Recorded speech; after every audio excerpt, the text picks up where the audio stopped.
இயேசு கிறிஸ்துவின் நாமத்தினாலே இந்த மதிய வேளையிலே உங்களை அன்போடு கூட வாழ்த்துகிறேன். குயவனே என்ற நிகழ்வின் அடிப்படையிலே ஜெபத்தின் மேன்மையை குறித்து நாம் தியானித்துக் கொண்டே இருக்கிறோம்.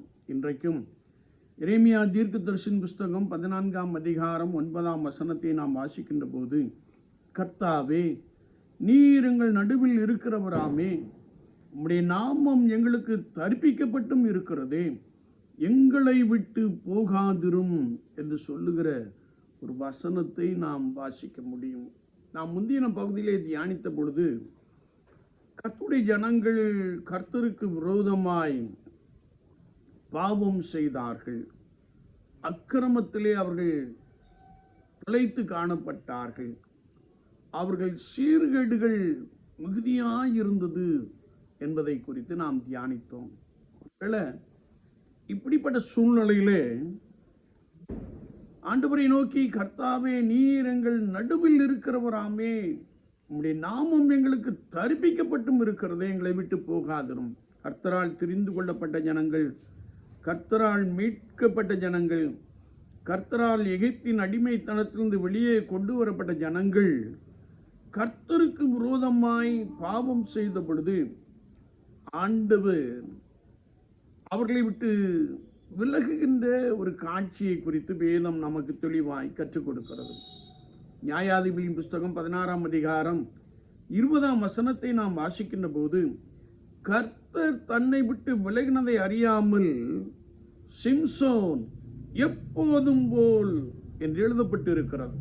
சிம்சோனை ஆண்டவர் ஒரு உன்னதமான நோக்கத்தோடு கூட ஏற்படுத்தினார். நசரேய விரதன் இருப்பான் என்று சொன்னார். இவன் இஸ்ரவேலை மீட்டி ரட்சிக்க தொடங்குவான் என்று எழுதப்பட்டு இருக்கிறது.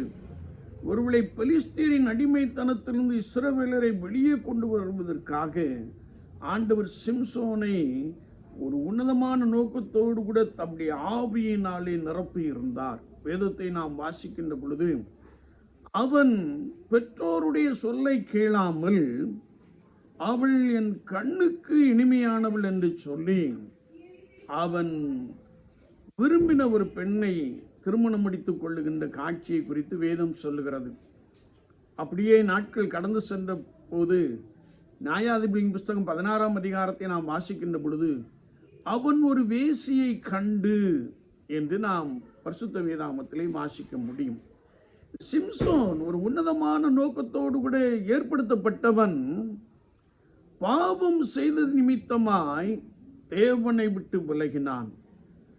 அவன் எப்பொழுதெல்லாம் கூப்பிட்டானோ அப்பொழுதெல்லாம் கர்த்தருடைய ஆவியானவர் இறங்கி சிம்சோனை மேற்கொள்ளும்படியான சத்துவத்தை கொடுத்தார். ஆனால் எப்பொழுது பாவத்தில் விழுந்தானோ அதற்கு பின்பதாக ஆண்டவர் அவனை விட்டு விலகிவிட்டார் என்பதை அறியாமல் முன்பு போல் எப்போதும் போல் அவன் பெலிஸ்தரை எதிர்த்தான்.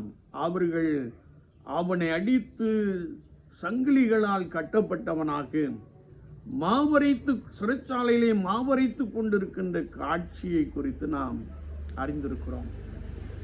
நாம் கர்த்தராகிய இயேசு கிறிஸ்துவை விட்டு விலகுகின்ற பொழுது நாம் பாவம் செய்கிறோம் என்பதை மறந்துவிடக்கூடாது. நாம் பாவம் செய்கின்ற பொழுது கர்த்தர் நம்மை விட்டு விலகி விடுகிறார், அல்லது கர்த்தருடைய ஆவியானவர் நம்மை விட்டு விலகி விடுகிறார். இன்னொரு சம்பவத்தை நாம் பார்க்கின்ற பொழுது 1 சாமுவேல் 16:14 நாம் வாசிக்கிறோம். கர்த்தருடைய ஆவி சவுலை விட்டு நீங்கினார் என்று எழுதப்பட்டு இருக்கிறது. சவுல் இஸ்ரவேலர் அனைத்திற்கும் முதல் ராஜா. ஆண்டவர் சாமுவேல் தீர்க்கதரிசியை கொண்டு சவுலை அபிஷேகம் பண்ணினார் என்பதை நாம் நன்றாய் அறிந்திருக்கிறோம்.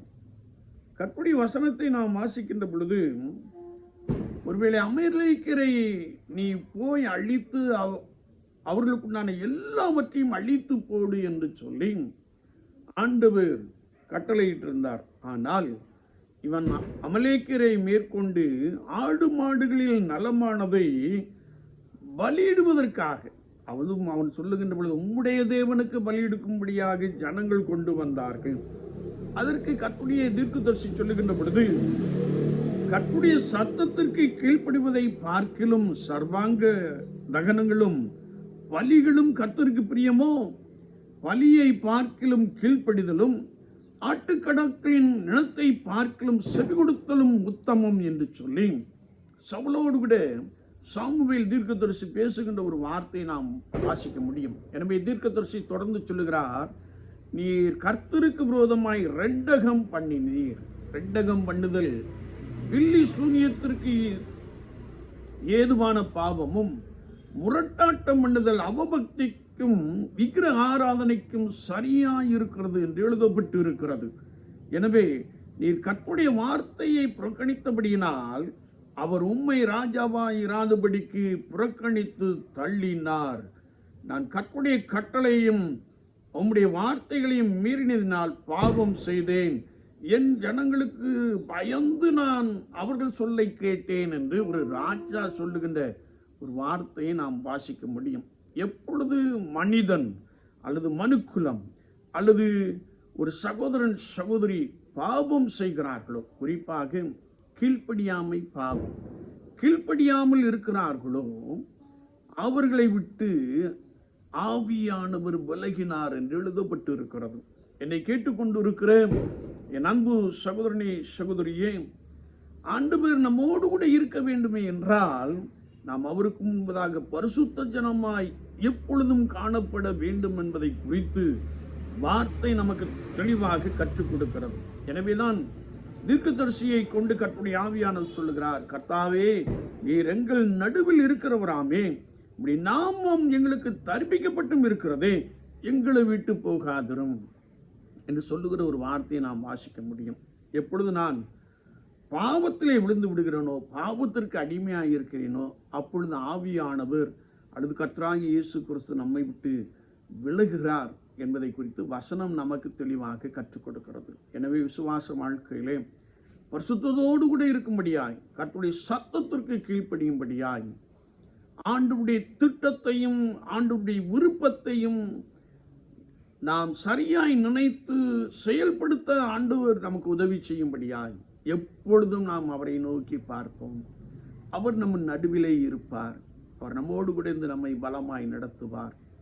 ஜெபத்திலே நாம் அவருக்கு முன்பதாக உறுதியாய் காத்திருக்கின்ற பொழுது ஆண்டவர் தம்முடைய திட்டத்தை உங்கள் மீது பலமாய் நிறைவேற்றுவார். எனவேதான் ஆண்டவர் தாவீதை பார்த்து சொன்னார், தாவீது என் இருதயத்திற்கு ஏற்றவன், எனக்கு சித்தமானவர்கள் எல்லாவற்றையும் செய்வான் என்று சாட்சி கொடுத்தார். விசுவாச வாழ்க்கையிலே பாவத்தை விட்டு விலகி பரிசுத்தரோடு கூட நாம் இருக்கின்ற பொழுது அவர் நம்மோடு கூட இருந்து உங்களோடு கூட இருந்து உங்களை பலமாய் நடத்த போதுமானவராக இருக்கிறார். ஆண்டவர் தாமே இந்த வார்த்தையின் கொண்டு உங்களை பலமாய் நடத்துவாராக. ஆமீன். ஆம்.